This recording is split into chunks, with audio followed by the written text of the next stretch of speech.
Hello students, welcome to this video.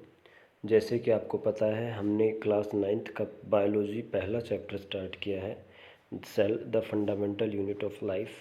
इसमें पिछले lecture में हमने जाना था कि हम इस चैप्टर में कौन कौन से टॉपिक पढ़े। तो हम इस वीडियो को स्टार्ट करने से पहले एक रिवीजन कर लेते हैं। इस चैप्टर में सबसे पहले इंट्रोडक्शन बताया गया है, जिसमें आपको सेल के बारे में बताया जाएगा। सेल को किसने पहली बार देखा, सेल को, लिविंग सेल को किसने देखा, अलग अलग साइंटिस्ट कौन थे जिन्होंने प्लाज्मा मेम्ब्रेन, न्यूक्लियस वगैरह की डिस्कवरी थी। ये सब आएगा आपका इंट्रोडक्शन पार्ट में। उसके बाद है सेल थ्योरी। सेल थ्योरी एक अलग अलग एनिमल्स और प्लांट्स को ऑब्जर्व किया गया था और उनके बेसिस के ऊपर एक थ्योरी बनाई गई थी जिसको सेल थ्योरी नाम दिया गया। उसके बाद हम पढ़ेंगे types of organism, multi cellular और यूनिसेलुलर। उसके बाद टाइप्स ऑफ सेल्स हो सकते हैं, प्रोकैरियोटिक, यूकैरियोटिक।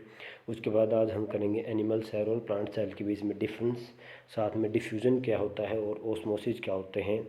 अलग अलग तरह के सॉल्यूशंस होते हैं, हाइपरटोनिक, हाइपोटोनिक और आइसोटोनिक सॉल्यूशन क्या होते हैं। उसके बाद हम सेल के स्ट्रक्चर के बारे में जानेंगे। उसके अंदर सबसे पहले आएगा प्लाज्मा मेम्ब्रेन, और जिसको सेल मेम्ब्रेन का नाम दिया गया है। उसके बाद सेल वॉल के बारे में बताया जाएगा, प्लाज्मोलाइसिस क्या होता है, न्यूक्लियस के बारे में बताया जाएगा, न्यूक्लियस के फंक्शंस क्या होते हैं, न्यूक्लियोइड क्या होता है, cytoplasm, endoplasmic reticulum, Golgi apparatus, lysosomes, mitochondria, plastids, vacuoles, ये सब आपको इस चैप्टर में करना है। तो हमने जब इंट्रोडक्शन को स्टार्ट किया था, तो जैसे कि आपको पता है, सभी लिविंग ऑर्गेनिजम्स जो हैं वो सेल के मिलकर बने होते हैं। तो जो भी लिविंग है, चाहे प्लांट हो या एनिमल, सभी एक स्मॉल यूनिट से मिलकर बने होते हैं जिसको हम कहते हैं सेल, जिसको हमने नाम दिया है सेल का। अब सेल को इसीलिए हम क्या कहते हैं, बेसिक यूनिट ऑफ लाइफ, और हम क्या कहते हैं, cell is the structural and functional unit of life. इसके बाद हम डिस्कवरी की बात करें तो इसकी डिस्कवरी रॉबर्ट हुक ने की थी। ये जो यहाँ पे ईयर दिया गया है, ये ईयर गलत है। रॉबर्ट हुक ने 1665 में सेल की डिस्कवरी की थी और कोर्क के सेल को देखा था। उसने क्या देखा कि जैसे स्मॉल रूम होता है, ऐसा कोई स्ट्रक्चर प्रेजेंट है, उसको उसने कहा सेल। उसके बाद अगर आपसे पूछा जाए लिविंग सेल की डिस्कवरी किसने की थी, तो लीवनवॉक एक साइंटिस्ट थे जिन्होंने 1674 में लिविंग सेल की डिस्कवरी की थी। उसके बाद आता है आपका रॉबर्ट ब्राउन। रॉबर्ट ब्राउन एक साइंटिस्ट थे जिन्होंने न्यूक्लियस की डिस्कवरी की थी 1831 में। उसके बाद एक साइंटिस्ट आए पुरकिंजे।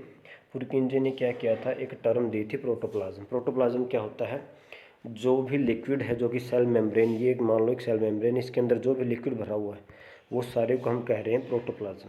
ठीक है, तो प्रोटोप्लाज्म जो टर्म है वो दिया गया था पुरकिंजे ने। इन्होंने ये टर्म 1839 में दी थी। उसके बाद हमने किया था सेल थ्योरी के बारे में कि भाई सेल थ्योरी क्या होता है। तो दो साइंटिस्ट आए थे, स्केल्डियन एंड स्वान। इन्होंने प्लांट और एनिमल्स को स्टडी किया, और इनको स्टडी करने के बाद इन्होंने कहा कि जो भी प्लांट और एनिमल है वो एक स्मॉल यूनिट से मिलकर बने हैं जिनको कहा गया है सेल। तो ये जो थ्योरी इन्होंने दी गई थी उसको हमने कहा था सेल थ्योरी। इसके बाद एक साइंटिस्ट आए थे, रुडोल्फ विर्चो। रुडोल्फ विर्चो ने बताया था कि जो नए सेल हैं वो कैसे जन्म लेते हैं। तो आप जानते हैं कि सेल जो है डिवाइड नए सेल बनाते हैं। तो उन्होंने कहा था all cell arise from pre existing cell, यानी जो भी नए सेल हैं वो पहले जो सेल प्रेजेंट हैं उन्हीं से ही डिवाइड होकर नए सेल बनेंगे। उसके बाद हम अब बात करते हैं टाइप्स ऑफ ऑर्गेनिज्म, कि सेल के बेसिस के ऊपर टू टाइप्स ऑफ ऑर्गेनिजम्स होते हैं। सबसे पहले हमने कहा था यूनिसेलुलर, उसके बाद मल्टी सेलुलर।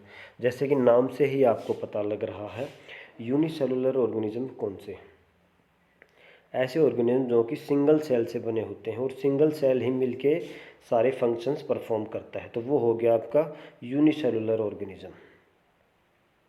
इसके एग्जाम्पल क्या हो जाएंगे, तो इसके एग्जाम्पल है अमीबा, पैरामीशियम और बैक्टीरिया। अब बात करते हैं मल्टी सेलुलर की।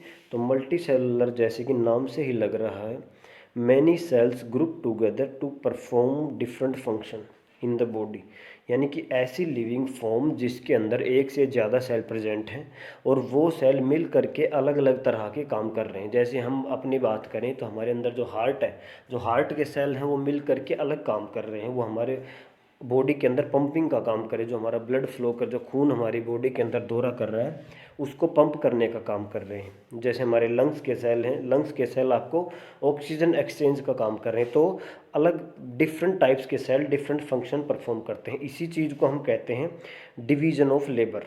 ये जो नाम दिया गया है कि अलग अलग तरह के सेल अलग काम करेंगे, उसको हम कहेंगे डिवीजन ऑफ लेबर। अगर आप मल्टी सेलुलर की बात किया जाए तो इसके एग्जांपल हैं फंजाई, प्लांट्स और एनिमल्स। अब हम बात करते हैं शेप एंड साइज। अगर शेप और साइज मतलब उसका आकार और साइज, कितना साइज है, तो वो क्या करता है, डिफरेंट होता है। और वो किसके ऊपर डिपेंड करता है, उसके फंक्शन के ऊपर। मतलब कोई सेल अलग फंक्शन करेगा तो उसका अलग शेप और साइज हो सकता है। ये कोई इसका साइज फिक्स नहीं होता, ना ही शेप फिक्स होती। अगर आप बात करें स्मॉलेस्ट सेल, तो स्मॉलेस्ट सेल होता है पीपीएलओ, या इसको हम कहते हैं माइकोप्लाज्मा। और जो लार्जेस्ट सेल होता है, आपने पहले पढ़ा होगा, ओस्ट्रिच एग होता है। और जैसे मैंने बताया था डिवीजन ऑफ लेबर का भी काम है। जो मल्टी सेलुलर होते हैं उसके अंदर अलग अलग सेल अलग अलग काम करते हैं, उसको कहते हैं डिवीजन ऑफ लेबर, काम को बांट लिया गया। इसके बाद हम बात करते हैं हर एक जो सेल के अंदर कुछ अलग अलग छोटे छोटे ऑर्गेनेलीज प्रेजेंट होते हैं। जैसे कि ये मान लो सेल है, इसके बीच में न्यूक्लियस हो गया, यहाँ एक ये माइटोकॉन्ड्रिया हो गया, क्लोरोप्लास्ट हो गया, ऐसे ही इसके अंदर एंडोप्लाज्मिक रेटिकुलम, गोल्जी। तो ये क्या है, अलग अलग सेल के अंदर के पार्ट्स को हम कहते हैं सेल ऑर्गेनेलीज। तो सेल ऑर्गेनेलीज के भी फंक्शन अलग होते हैं। जैसे माइटोकॉन्ड्रिया आपने सुना होगा, माइटोकॉन्ड्रिया को हम कहते हैं power house of the cell. मतलब सेल को जो भी एनर्जी चाहिए वो माइटोकॉन्ड्रिया के अंदर बनेगी।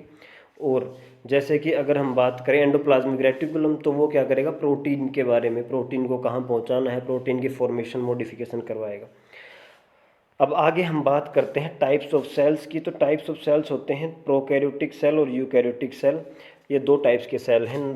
प्रो का मतलब होता है पहले, मतलब जो शुरू में आए उनको कहते हैं प्रोकैरियोट्स, और उनसे जो बने उनको कहते हैं यूकैरियोट्स। तो अब आपके एक इंपॉर्टेंट क्वेश्चन आता है, difference between prokaryotic and eukaryotic cell. तो प्रोकैरियोटिक और यूकैरियोटिक के बीच में क्या डिफरेंस है, तो हम क्या कहेंगे। सबसे पहले प्रोकैरियोट्स क्या है। प्रोकैरियोट्स के अंदर जो न्यूक्लियस, जो सेल के बीच में जो न्यूक्लियस प्रेजेंट होता है, उसके अंदर न्यूक्लियस के चारों ओर कोई मेम्ब्रेन नहीं होती, तो वो हो गया प्रोकैरियोटिक। यूकैरियोट्स के अंदर उसके अंदर न्यूक्लियर के चारों डबल मेम्ब्रेन होती है, वो हो गया यूकैरियोट्स। अभी क्या होता है, प्रोकैरियोट्स के अंदर न्यूक्लियोलस एब्सेंट होता है, इसके अंदर न्यूक्लियोलस प्रेजेंट होता है। न्यूक्लियोलस होता क्या है, तो भाई जो न्यूक्लियस है उसके आसपास एक स्ट्रक्चर बन जाता है, उसके अंदर प्रोटीन्स और आरएनए वगैरह इकट्ठे हो जाते हैं, उसको कह देते हैं न्यूक्लियस। तो वो जो है यूकैरियोट्स में प्रेजेंट होता है और प्रोकैरियोट में एब्सेंट होता है। उसके बाद अब बात करें तो प्रोकैरियोट्स के अंदर जो क्रोमोसोम होता है, यानी जो डीएनए होता है, सिंगल ही होता है, एक ही क्रोमोसोम होता है। यूकैरियोट्स के अंदर एक से ज़्यादा क्रोमोसोम हो सकते हैं। जैसे कि अगर आदमी की बात किया जाए तो आदमी के केस में टोटल 46 क्रोमोसोम। अब बात करते हैं रिप्रोडक्शन।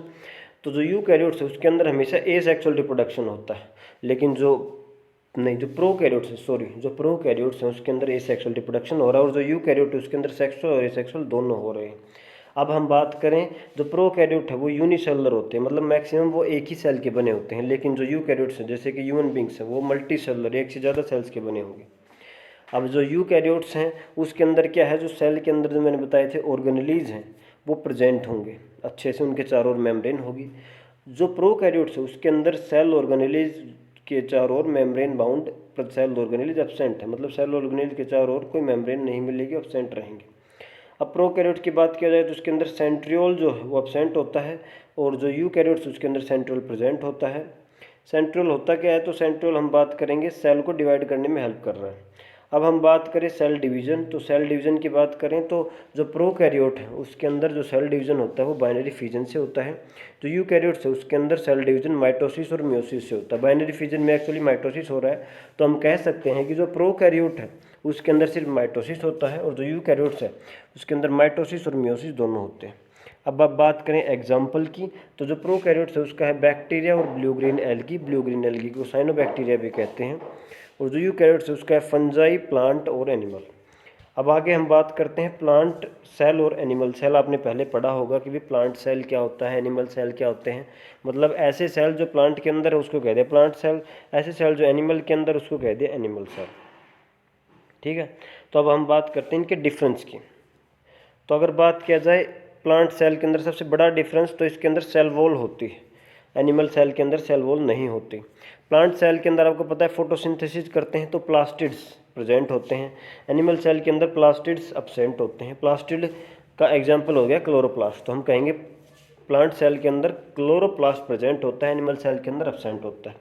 एनिमल सेल के अंदर सेंट्रियोल्स प्रेजेंट होते हैं और प्लांट सेल के अंदर सेंट्रियोल एब्सेंट होता है। इसके अंदर गोल्जी बॉडीज प्रेजेंट होते हैं एनिमल सेल के अंदर, प्लांट सेल के अंदर भी प्रेजेंट होते हैं लेकिन उसको डिक्टियोसोम नाम दिया गया है। एनिमल सेल के अंदर वैक्यूल्स या तो एब्सेंट रहेंगे, अगर होगा तो भी बहुत स्मॉल होगा, लेकिन प्लांट सेल के अंदर बहुत बड़ा वैक्यूल होता है जिसके अंदर की फूड स्टोर रखता है प्लांट। सेंट्रोसोम जो है वो एनिमल सेल के अंदर 1 या 2 हो सकते हैं। सेंट्रोसोम जो है वो एब्सेंट होता है प्लांट सेल के अंदर। तो ये है आपके मेन डिफरेंस प्लांट और एनिमल सेल की, आपको याद करने हैं, साथ ही नोट्स में लिखने।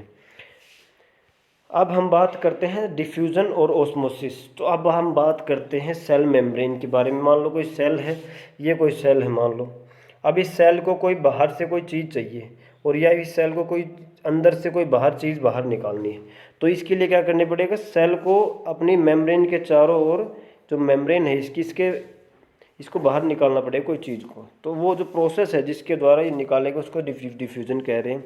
अब डिफ्यूजन को सिंपल भाषा में समझते हैं तो डिफ्यूजन होता क्या है कि भाई हाई कंसंट्रेशन से लो कंसंट्रेशन के अंदर किसी भी चीज़ का मूवमेंट, वो डिफ्यूजन हो जाएगा। अब मान लो कि कोई रूम है, रूम के एक कोने में मैंने डीओ को स्प्रे किया और दूसरे कोने में वो स्मेल आ जाएगी, तो धीरे धीरे क्या हो रहा है, उस एक कॉर्नर में डीओ के मॉलिक्यूल्स की कंसंट्रेशन ज़्यादा है, दूसरे कोने में कम है, तो वो एक कोने से दूसरे कोने तक कैसे गया, क्योंकि वहाँ पे हाई कंसंट्रेशन से लो कंसंट्रेशन में मूव किया, वो हो गया डिफ्यूजन। अब डिफ्यूजन गैसेज का भी हो सकता है, लिक्विड का भी हो सकता है। जैसे कि अगर आपको सेल को ऑक्सीजन चाहिए, कार्बन डाइऑक्साइड चाहिए, तो डिफ्यूजन के द्वारा होता है।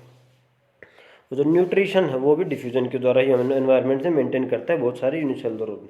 अब ओस्मोसिस क्या है, तो ओस्मोसिस को हम कहते हैं movement of water through semi permeable membrane from high concentration to the low concentration, this is the osmosis. जब वाटर की मूवमेंट की बात की जाए, पानी की मूवमेंट हो रही है हाई कंसंट्रेशन से लो कंसंट्रेशन में, वो है ओस्मोसिस।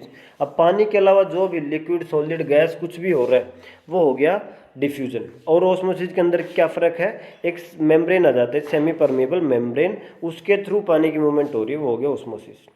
तो कल हम करेंगे हाइपोटोनिक और आइसोटोनिक सॉल्यूशन, कल हम इसके बारे में करेंगे। तो आज का होमवर्क है कि जहाँ तक हुआ है आपका ओस्मोसिस का टॉपिक तक, यहाँ तक आपको एनसीईआरटी से पढ़कर नोट्स बनाने हैं अच्छे से अपने फेयर नोटबुक में।